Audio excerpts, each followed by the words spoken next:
Olá, professores, especialistas.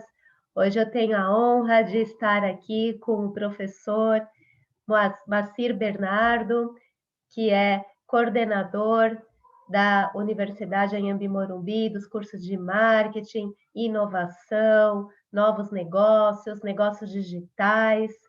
Ele que foi o meu coordenador na Anhembi Morumbi, onde a gente tem aí uma parceria muito grande nessa área aí de marketing, que eu aprendi demais, né? Então, para mim é uma honra estarmos juntos.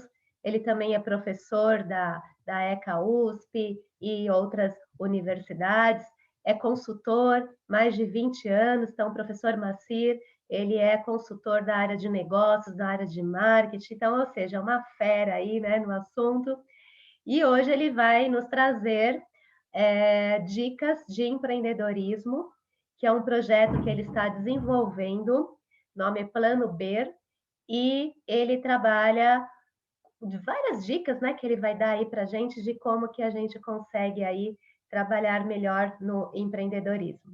Então é com você, Macir, por favor, a palavra é Olá, sua. Renata, como vai? Tudo bom? Boa tarde, ouvintes, tudo bem? Ah, Renata, a honra é minha, é um prazer estar aqui com vocês e poder colaborar aqui, falar um pouquinho de uma coisa que a gente gosta muito, né? Que é de negócios, empreendedorismo, um pouco de marketing. Eu acho que isso é muito legal. E especialmente falar um pouquinho do Plano B, né? Empreendedorismo de resultados, que acho que é um projeto muito legal que a gente está amadurecendo, desenvolvendo aí e com bastante sucesso, eu diria. E eu gostaria de saber o que é o plano B. Estou curiosa para poder entender aí como que eu também consigo aplicar aí no meu dia a dia.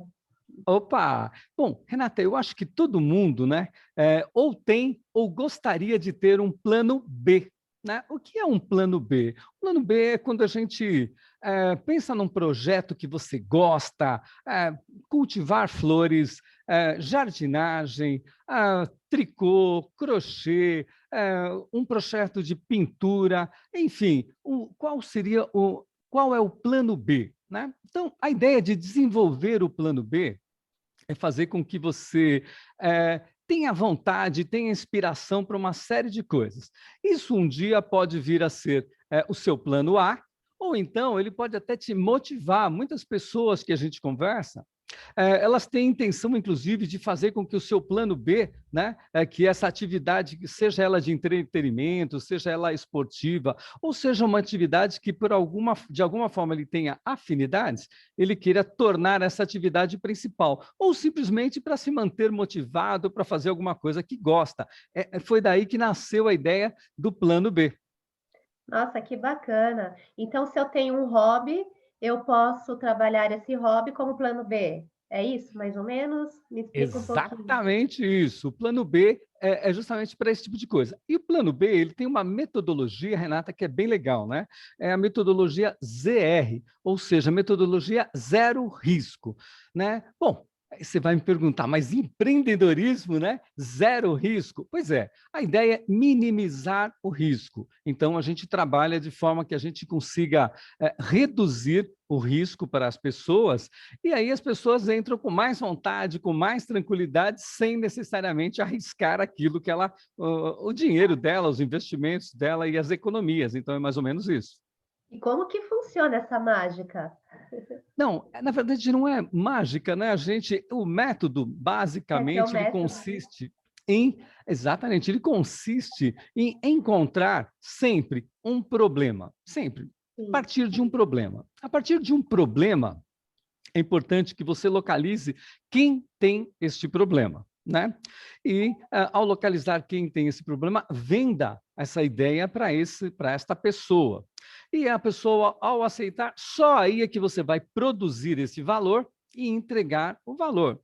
Por exemplo, vamos supor que você seja uma boleira, né? Faça bolos, né? Ou você faça qualquer produto sob encomenda que seja interessante. Então, você pode simplesmente ter um grupo e solicitar para as pessoas, pessoal, olha, eu vou fazer um bolo muito interessante, muito legal e é sensacional para o café da tarde, para o sábado à tarde. Então, eu gostaria de aceitar pedidos de vocês, né? Então, eu estou primeiro identificando o problema das pessoas, para depois identificar a pessoa, para depois produzir e, de preferência, eu até receber alguns, dependendo do negócio, receber alguns valores antecipadamente para poder investir justamente nesse empreendimento.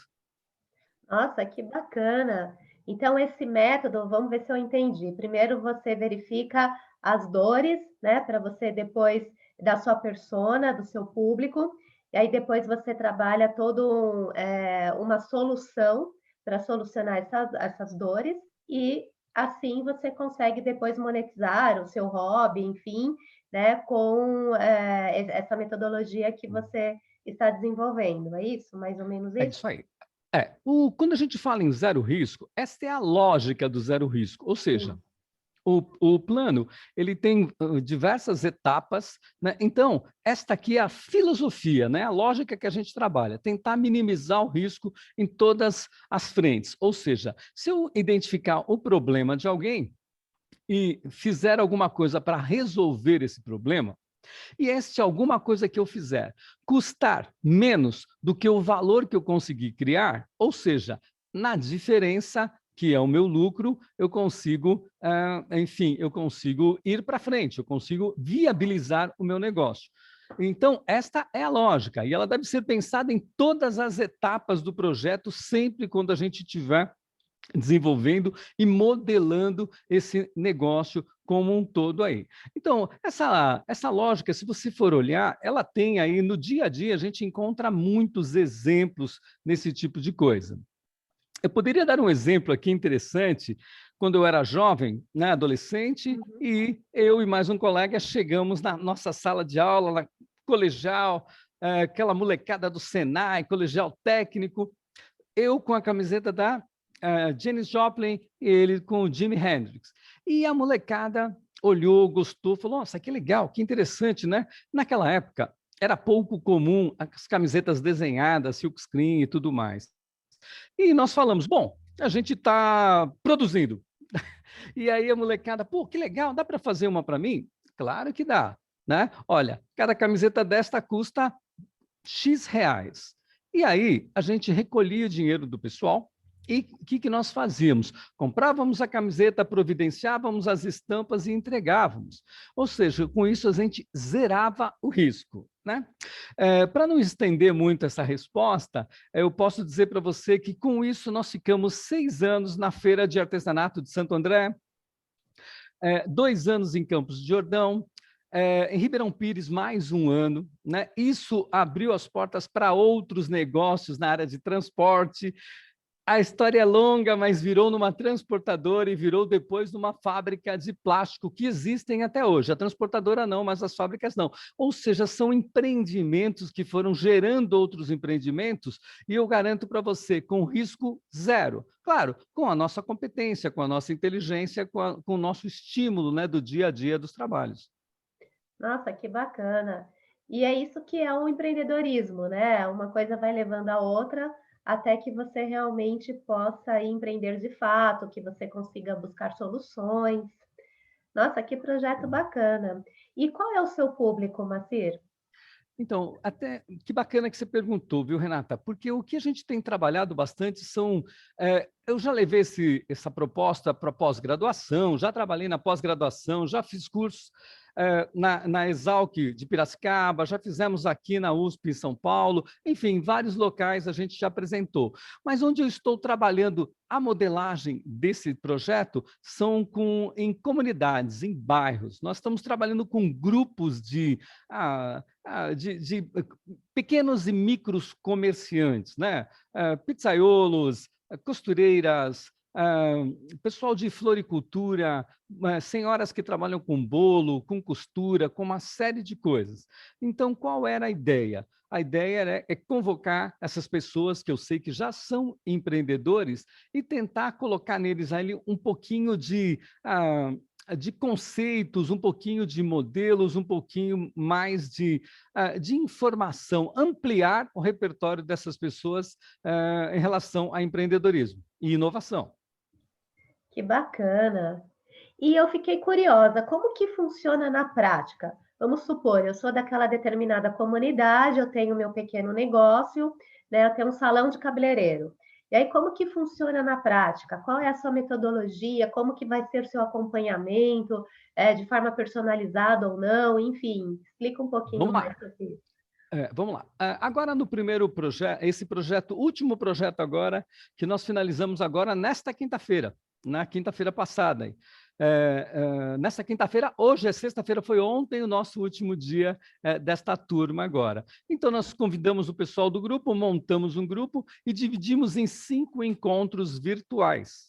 Então, nos encontros, eu vou passando a metodologia para o pessoal e nós temos as trocas, né? Eles mesmos, com a metodologia, cada um vai trocando, vai explicando o que é o projeto de cada um deles, né? Então, é muito interessante, essa metodologia que eu falei para você, zero risco, é um Z mesmo, né? E cada ponta eles têm 5 grandes blocos que são muito importantes, né? E o bloco central, que é o que a gente tenta deixar claro para todas as pessoas, para os participantes, é a criação de valor. Ou seja, não há negócio se você não criar valor, né? Que o fundamental é você criar uma proposta irresistível, irrecusável. Ou seja, a partir de uma proposta irrecusável, enfim, quem é que não vai aceitar, né? Ou seja, Renata, imagina se alguns anos atrás alguém dissesse para você o seguinte: olha, Renata, que tal? Você todo dia se desloca da zona norte da cidade para a zona sul. E eu sei que você usa transporte público e algumas vezes vai com o seu automóvel, despende gasolina. Eu vou fazer uma proposta para você, Renata. Eu também faço esse percurso e eu também tenho essas despesas. E eu vou falar para você o seguinte: que tal se a gente dividisse? Eu fosse uma semana com você, você fosse uma semana comigo, ou então eu remunerasse uma parte disso que você está fazendo, ou você me remunerasse. Pois é, Renata, o que as pessoas observando esse problema e essa proposta irresistível, desenvolveram esse projeto e chamaram isso de Uber, que é o Uhum. que a gente está vendo hoje. É uma proposta irresistível. Nós temos o Uber, nós temos o Airbnb, que também trabalha lá com o seu perecível, o Uber com a sua capacidade ociosa. Nós temos os iFoods da vida que trabalham com toda uma inteligência de dados e não necessariamente com entrega de produtos. Então, quando se fala em proposta irresistível, é o centro de tudo. Toda proposta irresistível, ela supõe o quê? Que você resolva o problema de alguém, que é a segunda parte que é fundamental dentro do projeto. E todo problema supõe o quê? Uma circunstância, uma onda. Então, esta é a parte, como eu diria, de entender o problema. Aí, parafraseando Raymar Richards, né, de entender o problema. Então, tá aí. Como é que eu compreendo uma proposta irresistível? Supõe o quê? Uma criação de valor, que supõe o quê? Uma onda, uma circunstância mercadológica favorável. Essa é a primeira parte de entender o problema, né? E a segunda parte? Atender o problema. Né? Não adianta eu identificar, não adianta eu ver o problema, eu tenho que ter o quê? Uma fábrica de propostas irresistíveis, né? E essa fábrica de propostas irresistíveis, ela atende tanto se você for desenvolver um serviço, se você, por exemplo, você é um professor e você vai desenvolver um projeto voltados para aulas particulares ou para algum campo de conhecimento que você tem que ter a sua fábrica de propostas irresistíveis, que, por exemplo, está relacionado com ter uma boa captação de som, se você for fazer um projeto online, uma boa captação de som, de imagem e coisas desse tipo, para que seja minimamente compreensível, para que seja enfim, para quem for receber esse produto, receba alguma coisa de qualidade. Isso tudo faz parte da sua fábrica, né? Por exemplo, estou olhando para a Renata aqui agora, a captação da imagem dela, a captação do som dela está perfeito, está ótimo. Com certeza, a fábrica de propostas irresistíveis da Renata foi e está sendo muito bem gerida. né? E E com por muitas último, dicas do professor Macir, viu, gente? Porque o professor opa, Macir, ele trabalha muito com produção, enfim, ele é muito da área de comunicação aí, e ele sempre me dá uns toques, né? Faz isso, faz aquilo, enfim. Então, é isso, né, professor? É exatamente, Macir, que o que a proposta desse grupo, que é estarmos juntos, que é de cocriação, trabalhando economia criativa, que nós já falamos sobre isso, né, para que a gente possa aí, por meio da criatividade, trabalhar essa inovação e de forma colaborativa. exatamente, é isso aí. E você tocou num assunto importante, Renata, a questão do colaborativa. A fábrica de propostas irresistíveis, uma das coisas que ela recomenda fortemente dentro do método, dentro do projeto que foi desenhado, é o trabalho em rede. Né? Ou seja, eu trabalho com parcerias. Hoje em dia, você jamais vai conseguir ter o poder que você tem de um Google, de um próprio Uber e de uma Apple e tudo mais. E se você analisar, claro que eles são empresas fantásticas, inteligentes, com muita gente preparada, mas a essência deles está no formato deles de rede, né? A Apple, quando vai... a Apple hoje, eu não tenho ideia exatamente de quantos aplicativos eles têm.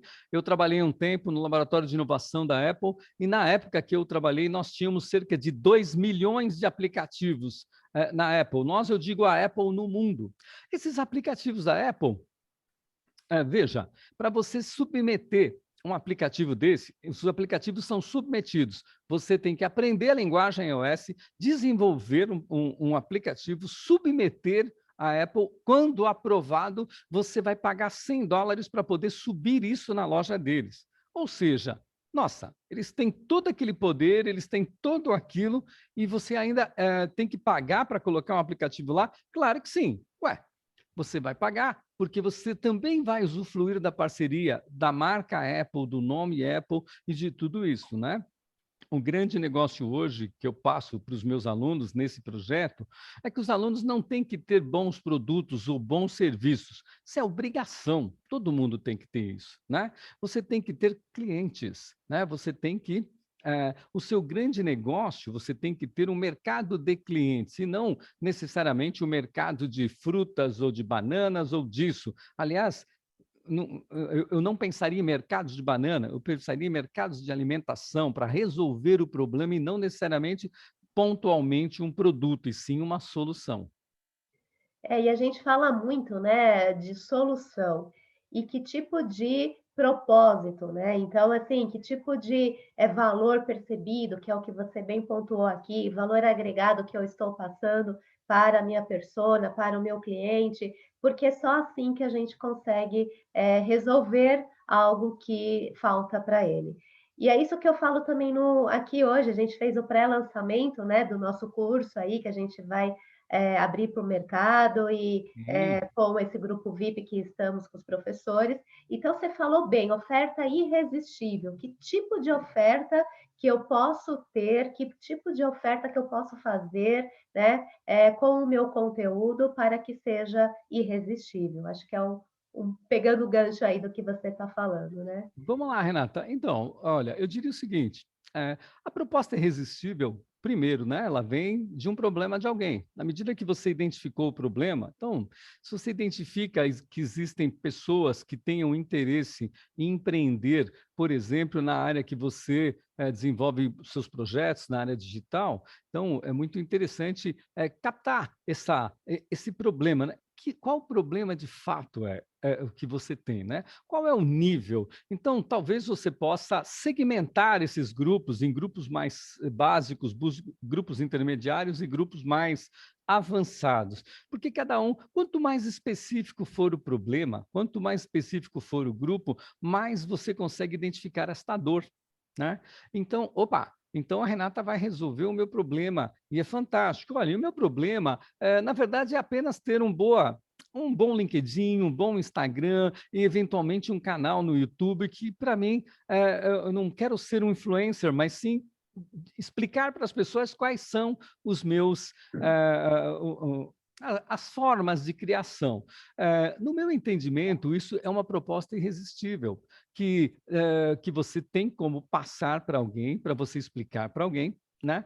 E em relação, peraí, mas essa proposta irresistível depende, né? Depende do preço. Na verdade, não depende necessariamente, depende do preço, claro, mas depende muito mais do custo-benefício, do quanto você vai se alavancar com essa proposta de valor, né? Se isso vai te realizar, se isso vai te abrir portas profissionais, se isso tudo mais, é uma conta um pouco mais ampla, é uma conta um pouco mais, como eu diria, mais complexa, que você deve fazer, deve pensar para poder analisar esse tipo de coisa também, né? Então, é difícil dizer qual é a proposta de valor, como criar uma, sem identificar exatamente qual é o problema, né? Então, não adianta eu chegar aqui com um sanduíche lindo, maravilhoso, gostoso e tentar vender para alguém na porta de um restaurante. Certamente não. Né? Então, eu posso ter uma proposta irresistível com esse mesmo lanche numa situação em que eu consiga,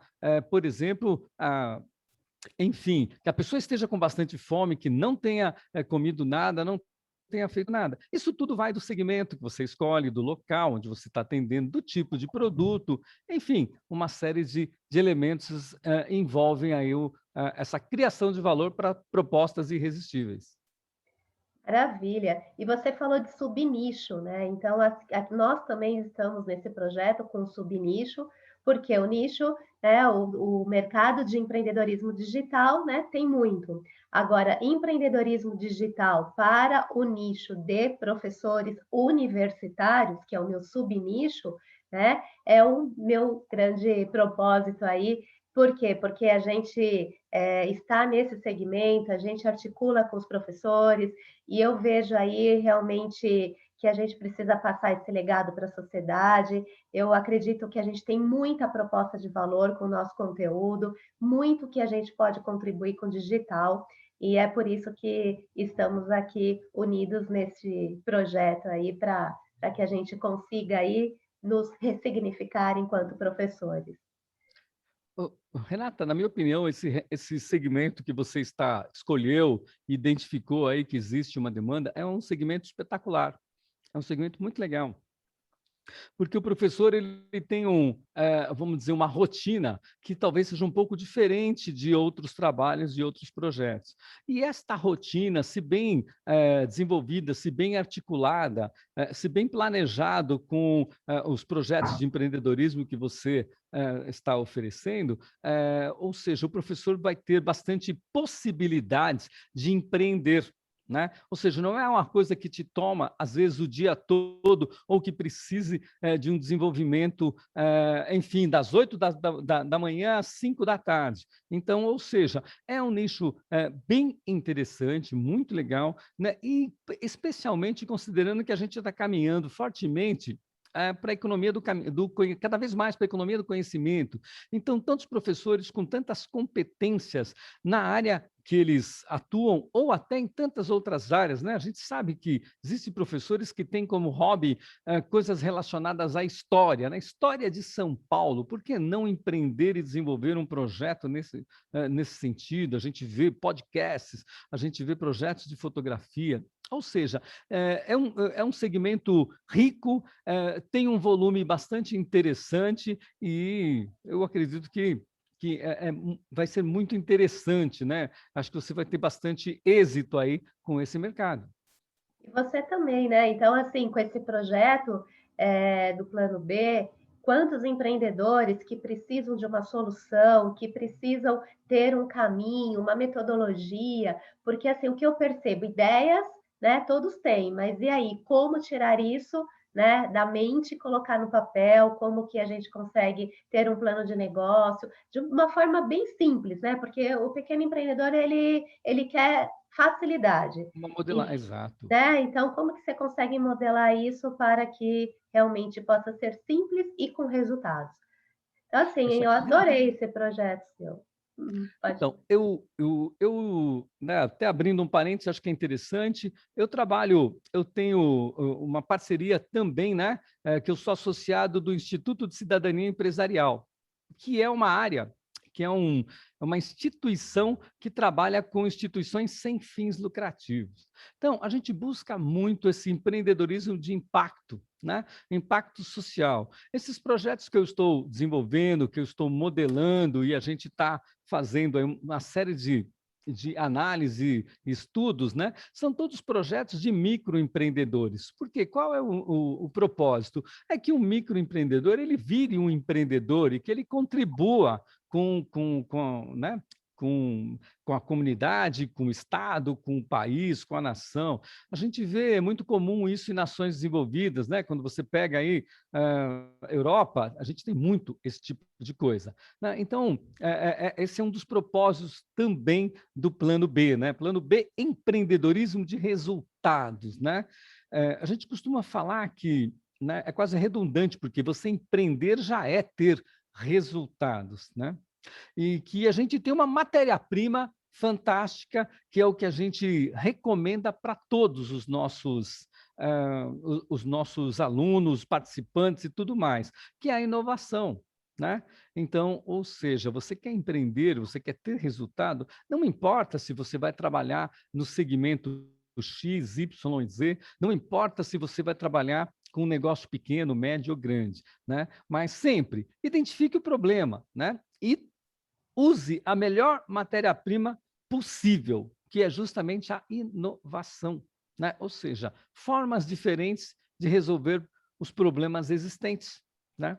Eu acho que isso Exatamente. é uma grande pegada aí. Nossa, que contribuição muito relevante aí para a gente, né? Quantas dicas, quantas informações. E o professor Macir também tem um programa, Os Marqueteiros, né? Onde eu já fui convidada algumas vezes aí para a gente falar de alguns assuntos. Fala um pouquinho desse programa seu e de outros contatos que você tenha. Posso falar, gente. Bom, os marqueteiros, que a Renata já é uma das nossas convidadas lá, que 2 vezes foi entrevistada para falar de transformação digital, para falar de marketing digital, né? Assuntos que ela domina muito bem. A nossa abordagem é sempre assuntos relacionados a negócios e marketing, né? E a gente quer discutir, claro, de forma do jeito informal, como estamos fazendo aqui, porém sempre com ciência, sempre com método. Eu acho legal quando eu estou conversando aqui com a Renata e com os nossos colegas lá no programa, aqui e tudo mais, que por mais que a gente tenha uma informalidade aqui, um bate-papo fluido e tudo mais, por trás de tudo isso tem toda uma estrutura. Por trás de tudo isso tem muita ciência, tem muita modelagem e tudo mais para chegarmos até aqui e para que não fique apenas no campo do achismo. Então, os marqueteiros traz muito disso. A proposta é desmistificar o marketing, né? O plano B também vai por este caminho, né? Quando você fala plano B, poxa, que legal, um plano B. Sim, mas o importante é você entender que por trás do plano B e de alguns modelos existe toda uma estrutura bem desenhada, bem pensada, que é fantástico. Essa semana, um dos nossos colegas postou no LinkedIn uma informação que eu achei muito, muito legal. Ele comenta um livro de um outro colega nosso, que é um livro de marketing, ele comenta o livro do professor Mitsuru, mostrando os pontos fundamentais da comunicação. E depois ele coloca embaixo, né? Lamentavelmente, as pessoas poderiam no mínimo, olhar um pouco de ciência, um pouquinho de critério, um pouquinho de tudo mais, né? E deixar de ser tão simplista, porque no momento hoje o simplismo, né? Essa forma com que as pessoas estão pensando e formulando, por exemplo, essas fórmulas mágicas, ó, em 7 dígitos em uma semana, 2 semanas, enfim, gente, fórmulas mágicas existem, assim como a loteria também existe, mas a loteria talvez seja mais rentável e menos trabalhoso se a gente for entrar nessa. Certamente centenas e milhares de pessoas tentarem esse formato, algumas terão êxito, mas será que foi de fato pela fórmula mágica ou foi pela capacidade e tudo mais inata destas pessoas? Então, o artigo abordava isso. Eu só estou trazendo isso porque a Renata tocou a questão dos marqueteiros e tocou aqui na questão dos cursos dela, né, que são fundamentais, essa questão da retaguarda, né, de fato fazer um estudo sério, com profundidade, para trazer aqui para os nossos ouvintes, para os nossos colegas e tudo mais, algo que de fato contribua, que amplie o seu repertório. Exatamente. E qual é a mídia que está os marqueteiros? Fala para os nossos ouvintes aí. Desculpa? Qual é a mídia que está, onde eu posso encontrar o programa? Opa, os marqueteiros hoje, se você quiser, está no Spotify, né? Você pode procurar por Os Marqueteiros ou por Osmar Pod, e aí você vai encontrar lá os nossos programas. Já estamos aí no 33º programa, sempre com temas emergentes e tudo mais, para a gente, enfim, brincar, conversar, se divertir e aprender falando de marketing, falando de negócios, falando de marketing digital e dessas coisas todas. Que ótimo! E você encontra também o perfil no LinkedIn, professor Dr. Macir Bernardo, né? Tem outras plataformas que você deseja indicar? Eu uso apenas o LinkedIn, Macir Bernardo de Oliveira, fácil de me encontrar, ou então o Instagram, Bernardo Eleven Pix, que é o nome da minha empresa, né? Trabalho com comunicação, trabalho com marketing, já tenho a minha empresa há quase 20 anos também. Então, no Bernardo Eleven Pix, você encontra lá algumas coisas, enfim, algumas postagens do dia a dia, alguns highlights aí sobre marketing, e por aí nós vamos caminhando. E que eu super indico. Então, Macir, muito obrigada, né, por você estar aqui com a gente, né, com tantas informações aí que realmente são relevantes para o nosso universo aí do empreendedorismo. Uma palavra final? Renata, eu que agradeço a oportunidade e estou à disposição quando quiser bater um papo, tocamos em frente. E estou aqui, né, incentivando as pessoas para conhecerem o Plano B, né, para pensarem na possibilidade de desenvolver um plano B, até para poder ter autonomia e não necessariamente pensar em uma fonte extra, e menos ainda para ter um segundo emprego, né? Não pense desta forma. Tem o plano B como uma alternativa para você desopilar, para você pensar em outras coisas, para se divertir. E esse plano B, tomara que ele dê certo. E se ele der certo um dia, por que não torná-lo um plano A, se for o caso? Então, era esse o meu recadinho. Muito obrigada mesmo, viu? Você contribuiu aí muito com o nosso conhecimento, o nosso capital intelectual. Então, tá bom. Obrigado. Eu que agradeço, Renata. Precisando, a gente está à disposição. Até mais. Certeza. Até mais. Tchau, gente. Até a próxima live. Até mais, pessoal.